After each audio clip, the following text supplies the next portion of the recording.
Aujourd'hui, on va voir comment adapter totalement une séance d'entraînement hybride, functional bodybuilding, peu importe la manière dont tu veux la nommer. Le tout, c'est qu'on mélange les principes de bodybuilding, de strength training, de crossfit, et ça fait le taf, mec, c'est cool.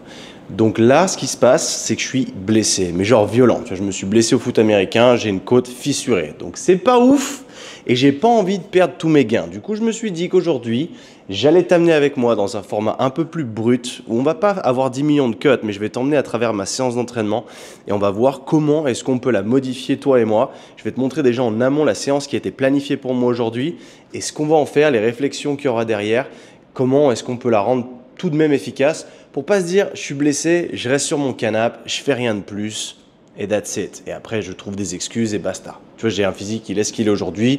J'ai pas envie de devenir une crevette demain ou de devenir un skinny fat. Donc, on va essayer de faire le mieux. Et puis, c'est cool parce que je me suis acheté des nouveaux petits micros et on va voir ce que ça donne. On va pouvoir les tester aujourd'hui. C'est la première fois que je m'en sers. Donc, je suis assez excité. Je t'avoue, ils sont plutôt cool. Ils sont plutôt beaux gosses. Ce qu'on va faire, c'est je vais tout de suite te présenter la séance. Déjà, avant toute chose, je voulais te remercier déjà parce que le précédent vlog a été super bien apprécié. On va voir ce qu'on peut faire avec celui d'aujourd'hui, ok ?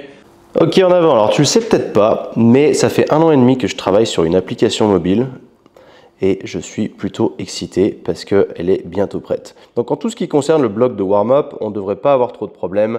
Donc là-dessus, on verra ce qu'on peut faire. Évidemment, pliométrique combo, on ne va pas pouvoir le faire. Donc, notre warm-up, il va être relativement sabré. On ne pourra pas trop faire tout ce qui est demandé. Les rotations articulaires contrôlées, il n'y aura pas de souci.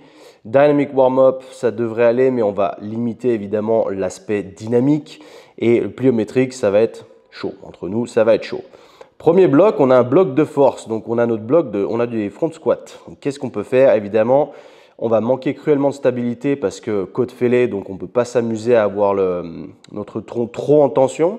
On va voir comment on peut le substituer. L'avantage, c'est que là où je m'entraîne en ce moment, il y a de très très bonnes machines.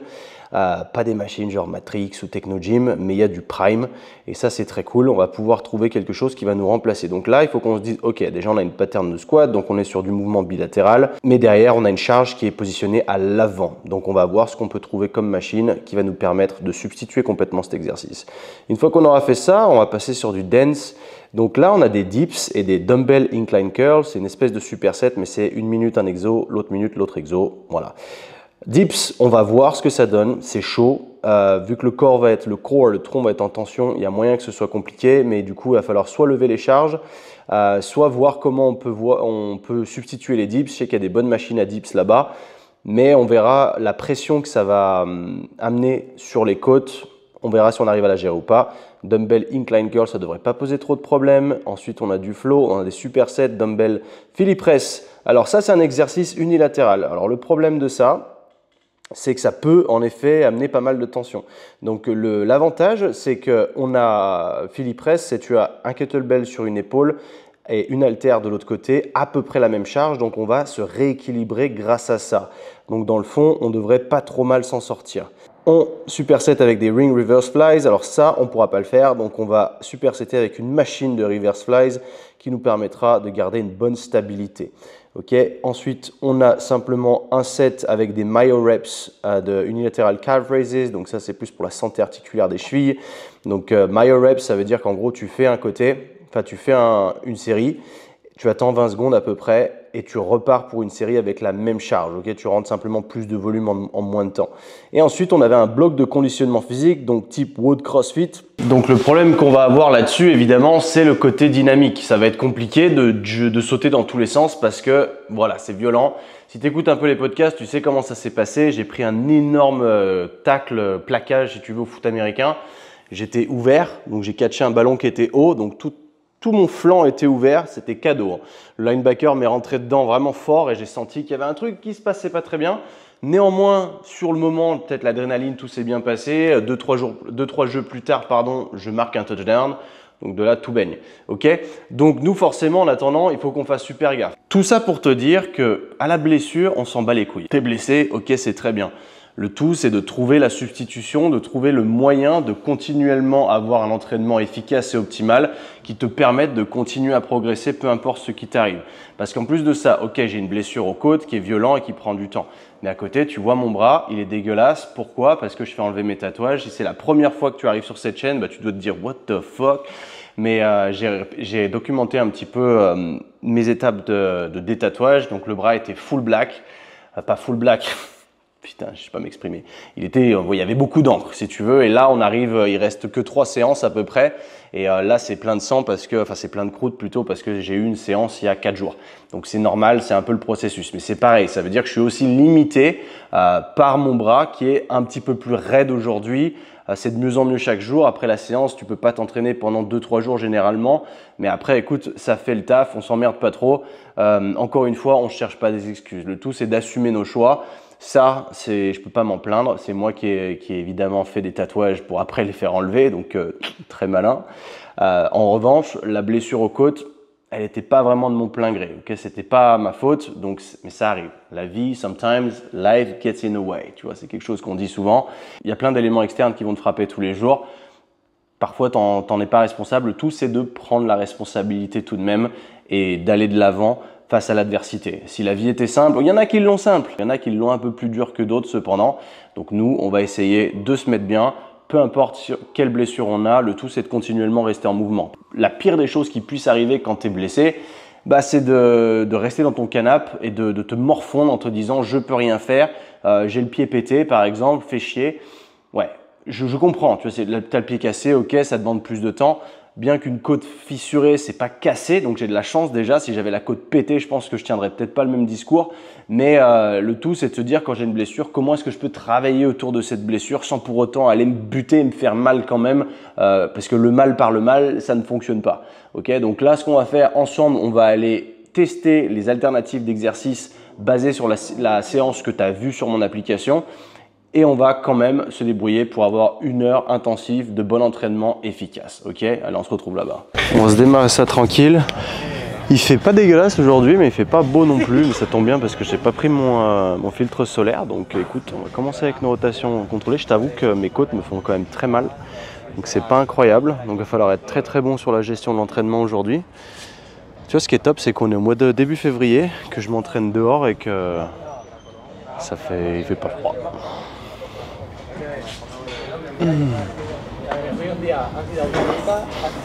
Ouais, je peux te dire que je me suis ready un truc de ouf depuis la blessure et que rien que celui-là, je dois vraiment ménager mon amplitude parce que ça me fait mal. C'est pas ouf, hein? C'est le jeu, mon pote, c'est le jeu.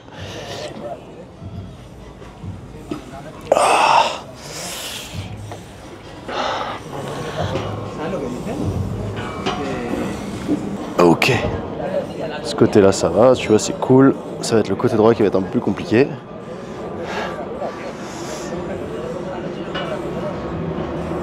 Putain, ce qu'il y a comme meuf dans ce gym, mec. C'est indécent. Voilà, tu vois, c'est à la fois le côté qui est bien enraidi et le bras où je fais enlever le tatouage. Mon côté droit, mon pote, il est pas... il est pas dingue, non. C'est pas grave. Ça fait quand même du bien de se mouvoir, tu vois. C'est là aussi, c'est la diff. Quand tu sors de chez toi au début, tu n'as pas envie de sortir. Tu sais, tu travailles depuis la maison, du coup, tu es confort. Tu es dans le confort de ta maison, tu n'as pas envie de bouger. Et au final, une fois que tu y es, ça fait du bien.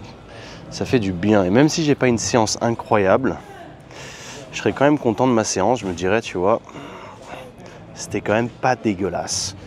Et même si c'est dégueulasse, c'est toujours mieux qu'une séance qui n'a pas existé.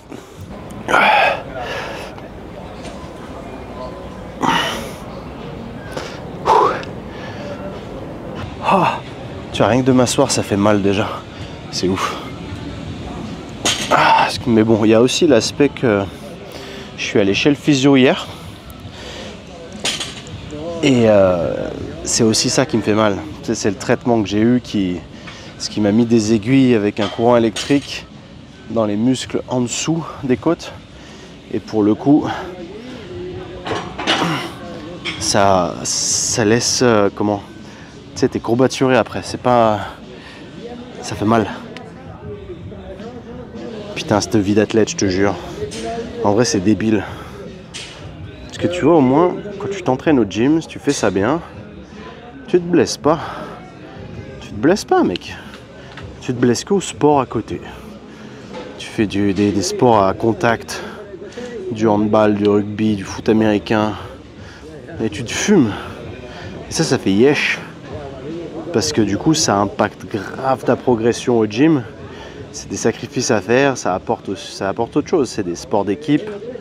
Bon, après, tu me diras, pour le sport de contact, tu peux aussi faire de la boxe. Et j'aurais pu aussi me prendre un high kick dans les côtes et puis me péter les côtes comme ça. Hein. C'est pas un sport d'équipe, mais c'est cool aussi. Après, c'est une question de passion. Bon, tu vois, rotation articulaire contrôlée se sont pas trop mal passées. L'intensité n'était pas non plus gigantesque. Mais en ce qui concerne le côté dynamique du warm-up, ça va être un whole different ball game.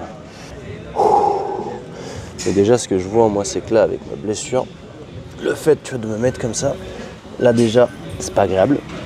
Je le sens. C'est pas ouf. Là, c'est pas ouf non plus. Là, c'est pas ouf non plus. En fait, c'est pas ouf dans pas mal d'endroits.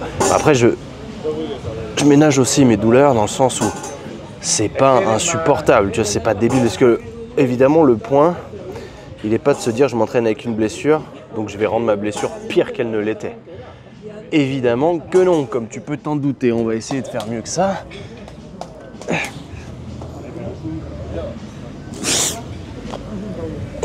Chauffer un petit peu la zone.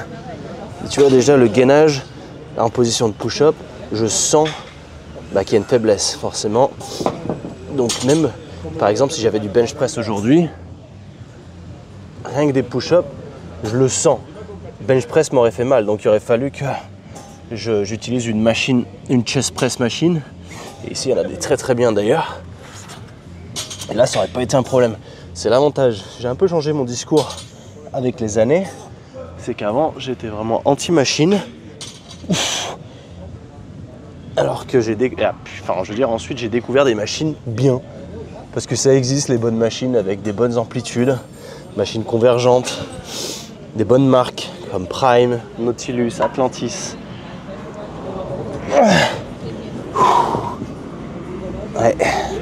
Ouais. Et du coup, ce sont de super atouts, à la fois pour le bodybuilding, parce que du coup, tu es stable, donc tu peux générer beaucoup de force quand tu es stable, mais à la fois, en récupération de blessures, comme aujourd'hui, c'est parfait. C'est parfait, ça te permet de continuer à performer, même si tu n'es pas apte à t'entraîner de manière plus fonctionnelle, plus libre en termes de charge. C'est aussi plus pratique, c'est moins fatigant, je dirais, de s'entraîner sur machine. Parce que tout l'aspect instabilité, gainage, il n'est pas trop là, quoi, si tu veux. Ok, donc nous aujourd'hui, notre premier exo, c'est supposé être des front squats. Comment on va se démerder? Alors, squatter déjà, c'est pas possible.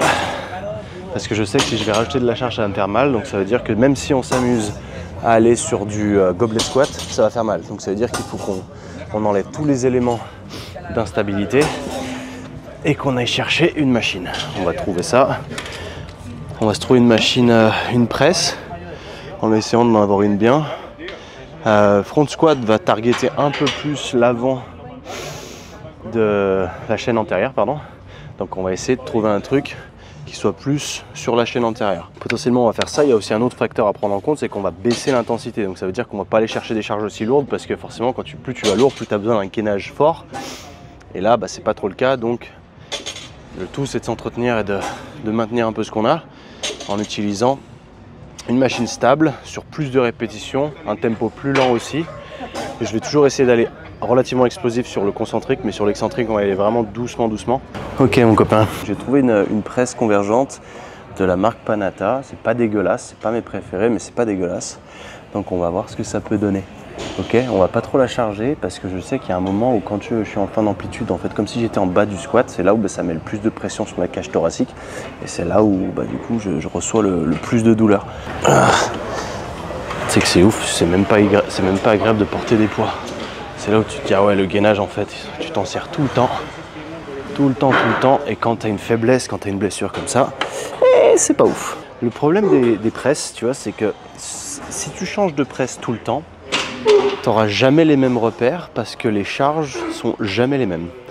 Et ça, c'est le problème, c'est que les leviers sont pas les mêmes, ce qui fait que y a une presse où tu peux être très fort, tu vas mettre 300 kg, tu vas dire ouais, trop bien, je fais 300 kg à la presse, et tu vas changer de presse et tu n'y arriveras pas avec 100 kg. Déjà, la trajectoire, elle est bonne. C'est pas mal, je suis très stable, bien ancré dans le siège, c'est hyper confort mec, c'est incroyable les machines. Quand tu viens du milieu du crossfit et que tu n'utilises jamais de machine et tu passes à ça, tu fais ah ouais, c'est confortable quand même. On contrôle aussi l'amplitude, je vois que si je vais plus bas que ça me fait mal. Donc je vais rester par là, c'est pas dégueu. La charge est un peu légère, on va faire une série déjà de chauffe tranquille avec ça et on va monter ensuite. C'est ça aussi que j'aime pas trop sur les machines, c'est que les repères sont différents. C'est comme je te disais, quand tu es sur une barre, tu fais ton deadlift ou tu fais ton squat ou j'en sais rien, tu sais combien tu as sur la barre et ça change pas. Sauf si tu fais de la Smith machine et si c'est le cas, tu n'as rien compris. Mais du coup, là, cette machine-là, je m'en suis jamais servi ici. Je sais même pas comment elle marche, voilà. Donc le problème, c'est que forcément, pour trouver mes repères, pour trouver les correspondances de charge, c'est un peu compliqué. Mais tant que je suis blessé, ça veut aussi dire que pendant un mois, je peux me servir de cette presse-là pour remplacer mes squats. Accessoirement, ça peut être pas mal.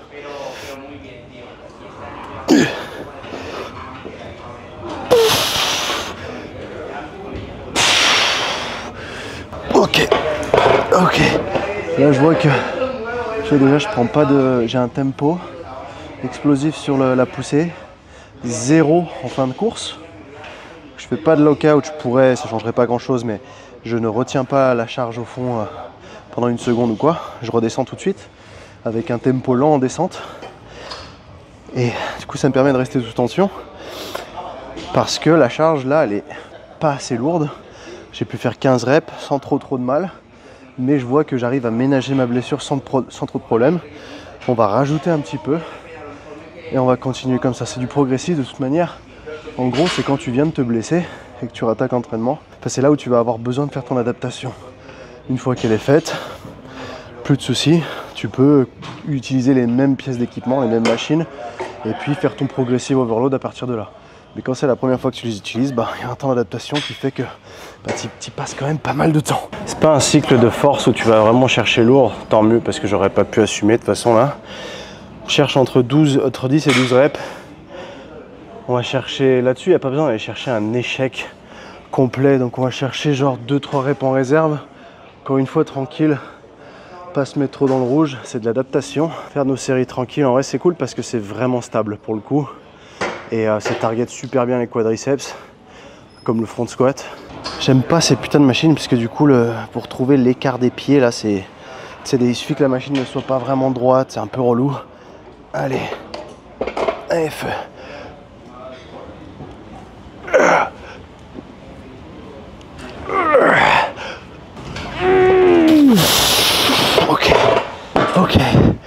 Ok. Tu vois, ce qui est cool, c'est que j'ai perdu le nombre de reps. J'ai perdu le nombre de reps que j'avais en tête. Tu sais, je comptais et j'ai perdu le compte. C'était le mot que je cherchais.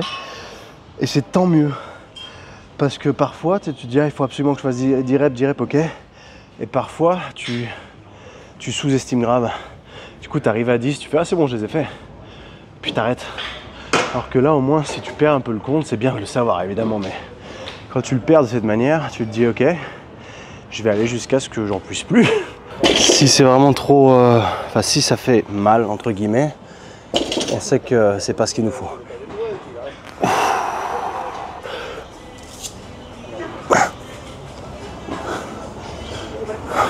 Ok, tu sais quoi, contrôler comme ça, c'est pas mal.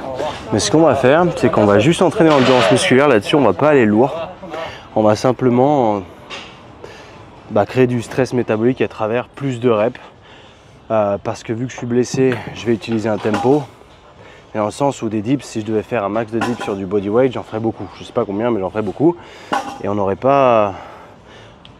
On aurait trop de reps si tu veux. Donc on n'aurait pas un stimulus suffisant. Mais là, ce qu'on va faire, c'est qu'on va utiliser le tempo et peu de temps de répétition, de temps de repos. Donc ce qui fait qu'on va faire, donc comme je te disais, les mômes. Ça c'est le premier exo. Le deuxième, ça va être de l'incline bicep curl. L'avantage c'est que là j'ai un banc incliné juste à côté de moi qui va me permettre de ne pas voyager de trop entre les deux séries. Et une après l'autre, il y a très peu de temps de repos entre chaque. Donc on va faire les dips. Potentiellement ça va prendre environ 30 secondes. On aura 30 secondes de repos. Ensuite on passe sur les bicep curls. Peut-être 30 secondes de repos. Ensuite on repasse sur les dips. Et on en a 5 de chaque parce que c'est 10 minutes. Donc ça va envoyer pas mal. Ce qui fait que même au poids de corps, tu vois, au lieu de me dire ok je vise pour 10 dips par minute, je vais voir combien est-ce que je peux en faire à peu près 3-4 reps de vraiment être commencer à être pas bien, tu vois, de voir, parce que ce qui va se passer c'est que si tu te mets en PLS direct dès la première série, à la 5e tu vas plus en faire beaucoup. Donc c'est pour ça que c'est bien d'avoir un objectif, de se dire à chaque fois ok bah, par minute sur les mômes je dois faire 10 reps. Admettons, je sais plus combien c'était écrit sur l'app, mais admettons c'est ça. 1, 2,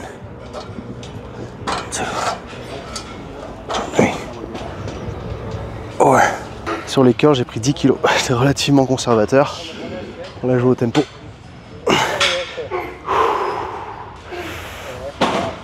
Pour le moment, zéro douleur là-dessus, c'est cool. 4. On va être entre 10 et 12 pour les bicep curls. Parce que le problème il est que je dois enchaîner parce que j'ai très peu de temps de repos. Parce que là ça accélère. Donc c'est là, ça va déterminer notre capacité à encaisser du volume sous fatigue. Ma première série elle était facile des deux côtés. Et là j'ai tellement peu de temps de repos entre chaque série que je commence à galérer à tenir au niveau endurance musculaire. Tu sais ce qui est cool? C'est l'humilité. C'est que là bah, c'est une séance d'ajustement forcément où je reprends un peu tout à zéro et je me rends compte qu'il y a des trucs, tu vois, je disais ouais, j'étais conservateur sur les 10 kilos. Au final ça s'enchaîne tellement vite que je pump et je sature au bout de 8 reps déjà, tu vois. Où c'est plus possible, je congestionne tellement que je tiens plus. Mais c'est cool, c'est cool. Comme ça tu réajustes tout, tu prends tes notes, tu vois comment tu t'en es sorti et la semaine d'après tu ajustes en fonction. Mais pour le moment on est bien, pas de douleur. Il me faudrait clairement rajouter des charges sur les dips, mais je crains que en mettant une haltère entre mes cuisses ou une ceinture, ça me tire sur les côtes et que ce soit pas agréable. Donc là, c'est comme si on était en première semaine, ajustement, benchmark comme j'appelle ça.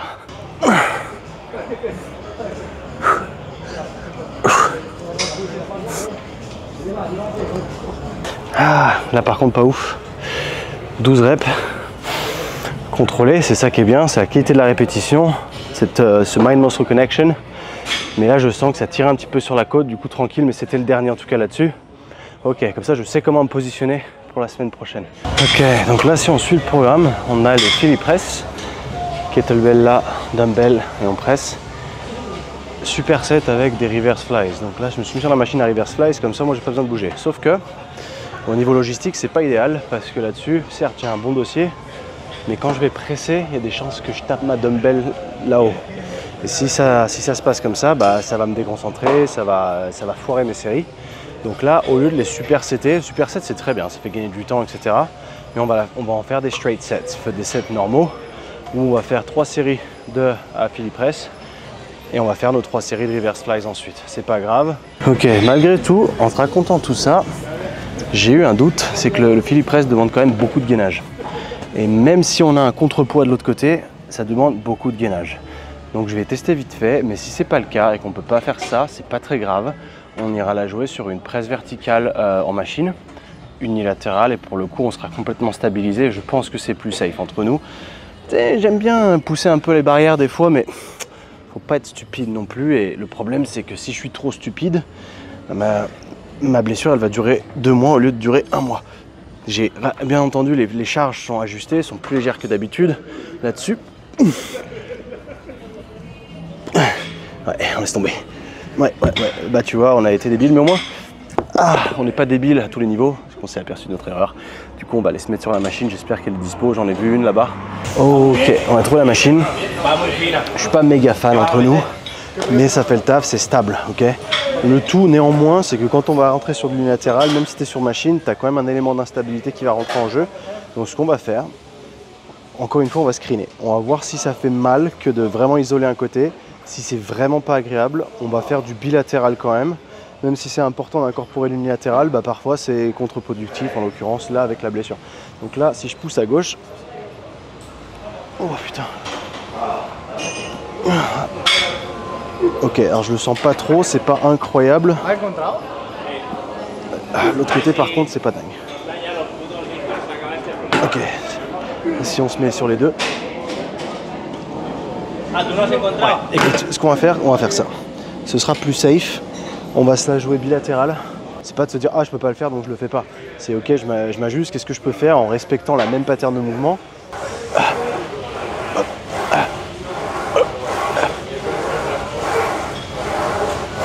Ce qu'on va faire, c'est qu'on va juste légèrement augmenter les charges et on va se la jouer standard. Là-dessus, on va pas aller chercher trop de reps, on va aller chercher entre 12, 15 max. C'est plus de volume, moins d'intensité. Parce que si je voulais vraiment aller chercher l'intensité, aujourd'hui, je pourrais pas. Hop. Hop. Hop. Ok. Ok. Sur la fin, je vais pas te mentir, ça commençait à faire mal. Du coup, c'est là où tu te dis, ok, j'avais peut-être encore 5 reps en réserve, mais tranquille, tranquille. Ce qu'on va faire, c'est juste, on va pas prendre trop de temps de repos, on va prendre juste 1 minute, et puis on va repartir, et on va dégommer les séries de cette manière-là. On va pas se faire... Ça sert à rien de prendre trop de temps de repos, d'autant plus que là, tu vois, nos éléments principaux de la séance ont été faits, et encore là, c'est fin de semaine, donc c'était pas pire en termes de grosse intensité. Tu vois, on avait juste, normalement, du front squat. Bon, si tu le fais à grande intensité, le front squat, il te met déjà en PLS dès le début. Donc après, tu passes sur tes mouvements annexes, accessoires. Mais là, on avait de la presse. C'était dur, mais à mon niveau actuel, tu vois. Donc c'était pas méga dur. Ensuite, les 2 exos qu'on avait, dips et biceps, même si les incline bicep curls sont plus compliqués, ça va. Là, on est sur la suite, mais on est sur de l'accessoire. On se casse pas trop la tête. Alors, on démarre. On va reprendre à partir de là. Mais on va prendre léger évidemment parce que là c'est pareil, je sais pas quel type de ressenti je vais avoir là-dessus. Donc on va vite être fixé. Déjà le fait d'avoir la cage thoracique contre un dossier, clairement c'est pas idéal. Mais en ouvrant ça met pas de pression dessus donc on est ok. On va juste augmenter un petit peu les charges. Parce que ça c'est pareil, il y a beaucoup de gens qui stagnent sur ce type d'exercice parce qu'ils pensent que c'est un exo où tout le temps il faut faire 20-30 reps ou 15-20 ou tout le temps. Non, pas forcément. Tu peux aussi l'overloader et te faire de la prise de force dessus. C'est des plus petits muscles, mais tu peux les rendre plus forts. Là, en l'occurrence, c'est pas mon cas aujourd'hui parce que je suis un peu éclaté partout. Mais on va aller chercher une bonne dizaine de reps à bonne intensité. On va voir comment ça se passe sans que ça fasse mal sur les dernières, bien entendu. Toujours dans la même démarche, explosif et slow tempo.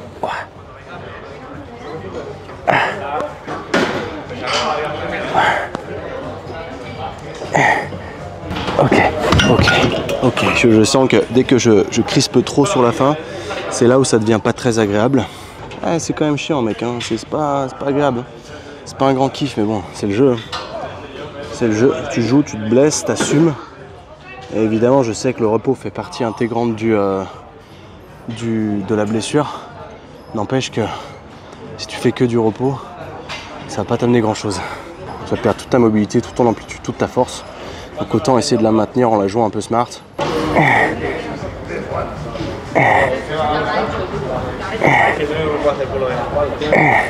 Il nous reste que celui-là sur un top set avec un myo rep.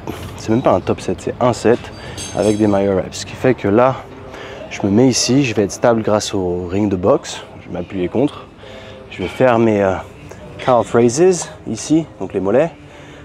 Côté par côté, par contre je vais faire super gaffe parce que j'utilise un poids que d'un côté, donc je vais essayer de le mettre au milieu le mieux possible pour pas que ça mette pression sur un côté de ma cage thoracique.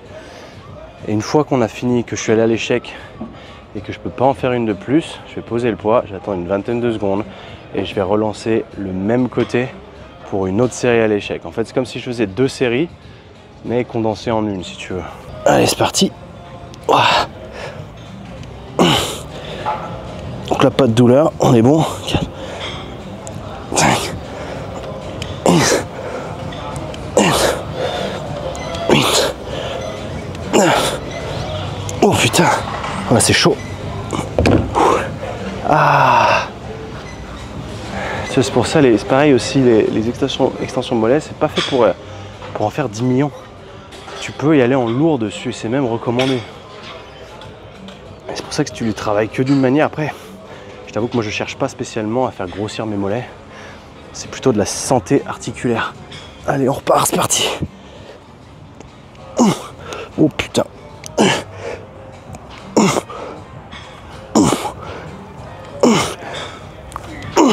Ok. Tu vois, ça fait 16 reps avec une charge lourde avec laquelle j'aurais pas pu faire une série en continu. Oh putain. 10 reps pareil. Je pense qu'en vrai c'est dans la tête. Mais pour le coup ça me paraissait très compliqué. Pour moi le côté gauche est plus dur à faire, d'autant plus, enfin je suis gaucher en vrai, mais j'ai un valgus plus important au niveau de la cheville, ce qui fait que c'est plus difficile pour moi de faire des remontées de mollets avec ce côté là. Allez, c'est parti.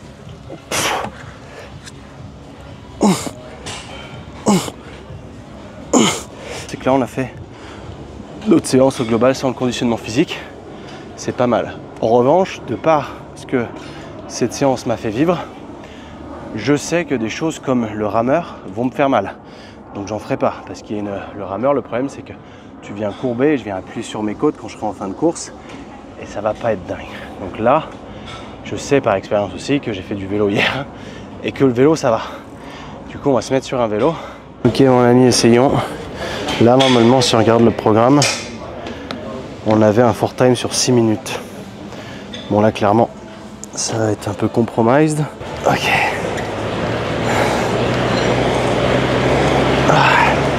Ok, pour l'instant ça va. Moi ce que je te propose, c'est qu'on se fasse 30 secondes à bonne vitesse et 30 secondes de repos. Et on va le faire sur 6 minutes pour compenser le truc et avoir un bon... Parce que tu montes dans les... Ah, je trouve plus mes mots. Tu montes dans les tours, tu redescends, histoire d'avoir un petit temps de repos, de monter haut, de descendre. Essayer d'atteindre peut-être pas une zone 5 parce que le problème c'est que quand je respire trop fort, là ça m'encule en vrai. Donc mollo, on va se la tester comme ça, par série de 30. On va le setup. On va se faire un... On va la jouer genre EMOM, 6 minutes. Comme ça on sait qu'à chaque fois qu'on a 30 secondes, on est bon, ok? Allez, 30 secondes. Pour le moment, pas de douleur. Ça reste pas incroyable. Quand je dis c'est pas incroyable, ça veut dire que j'ai un peu mal, mais pas beaucoup. Donc c'est manageable. Le tout, encore une fois, c'est de réussir à identifier qu'est-ce qui va rendre ma blessure pire ou mieux. Après, libre à toi de pas rentrer ce genre de workout, et ça met un peu plus dans le rouge. Il y en a qui supportent pas. Ça peut valoir le coup quand même.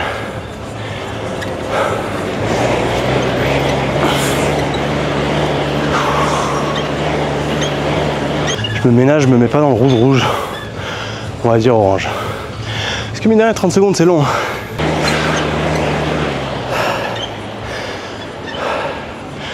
Parce qu'après rien ne t'empêche de faire du steady state.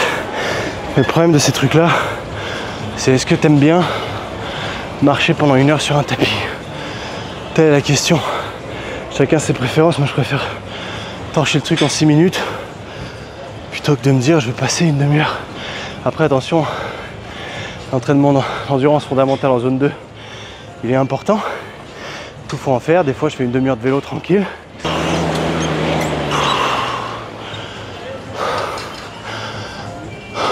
Ok my dude, j'espère que tu as apprécié ce format, why not? Combien de temps il me reste? 1 minute? Ah bah oui!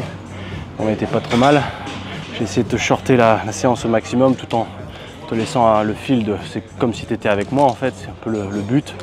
J'espère que tu en as retiré de la valeur. Si tu as aimé ce type de contenu, abonne-toi, like et sois présent et dis-le moi dans les commentaires si ça t'a plu, comme ça je saurai que ça vaut le coup d'en faire.